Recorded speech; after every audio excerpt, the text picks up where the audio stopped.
Good morning, room 2. Today is Monday, April 20th, 2020. See, look. Today is Monday, April 20th, 2020. You just had a Saturday and a Sunday with your family. I wonder what you did. Is there anything exciting you got to do this weekend? Something that you would really want to tell your friends about? Something you could maybe write a letter to your friends about? Or just write down in your own writing to keep and to share, and then to remember later when you read your own writing? Tell someone next to you, what was something really fun you did this weekend? This weekend, I really liked it when or you could say, something really fun I did this weekend was, try it.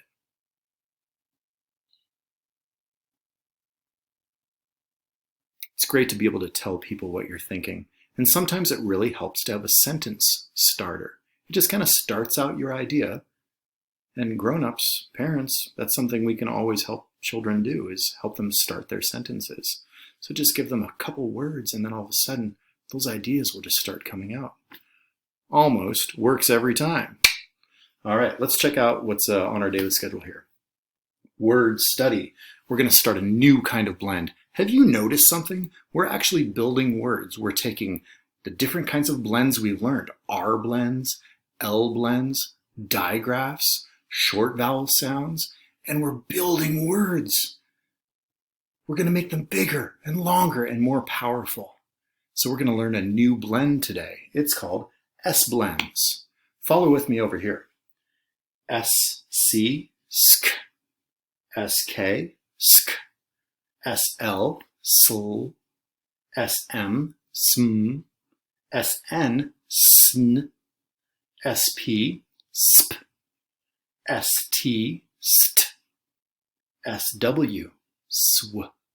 And you're going to be thinking about objects around the house that start with some of those blends. Or maybe they've got the blend at the end of the word or in the middle. It's up to you to listen for those blends. Watch the video below and you'll see what I'm talking about. For writing, you're going to add tips and warnings to your how-to that you started last Thursday. That was a few days ago. So you're going to have to remember, what was I working on in writing again? Oh yes, I remember, because I'm responsible and I know exactly where my writing is. It's right over here. Let me just go get it and I'll reread it and then I'll think to myself, what tips and warnings could I add to it? And I'll show you what that looks like later. Reading. Today, I really want everyone to try this. Please, please everybody try this. Because this is also something you will probably be using in second grade, third grade, and maybe even first grade. So get into Freckle. Use the directions that are in the email. Try to get onto Freckle. If you have any problems, let me know. And then you can do some of the work that I'm actually asking you to do. And a lot of that is about reading.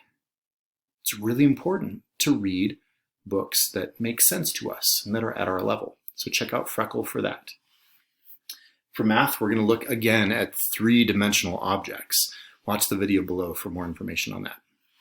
Okay, room 2. Stand up. Okay, now watch me.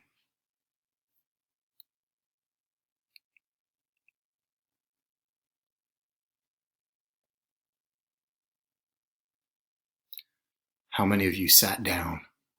How many of you crossed your legs? How many of you put your hands in your lap?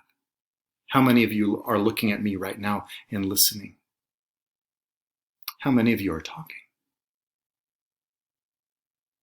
On your pockets, legs are crossed, hands in lap, eyes on the speaker, lips are zipped. Magic 5. It's one of the first things you learned how to do. And when you came back from our holiday break, I stopped asking you to do it because I said, you know how to do this. All I should have to do is this. And that means Magic 5. All I should have to say is nothing. And if you're paying attention and you're being responsible and looking at the teacher, you'll know the teacher wants you to do Magic 5. But it's a great thing to practice at home because every teacher needs it. First grade teachers, fifth grade teachers, even high school teachers, even college professors need people to be on their pockets, legs crossed, hands in lap, eyes on speaker, and lips are zipped. Well, maybe not legs are crossed, but they definitely need people to be ready to, that's right, ready to learn. So I want you to practice this with your family. Now, if you're sitting at a chair, you probably won't cross your legs, but you should still be on your pockets and sitting in a comfortable way so you can do the best work you can do. All right, so let's say it again with me. On your pockets, legs are crossed, hands in lap, eyes on the speaker, lips are zipped. Ready to learn. All right, so families, you can actually use that with your children too, or you can come up with your own idea. The goal is ready to learn. I hope you're ready to learn. We've got a great week ahead of us.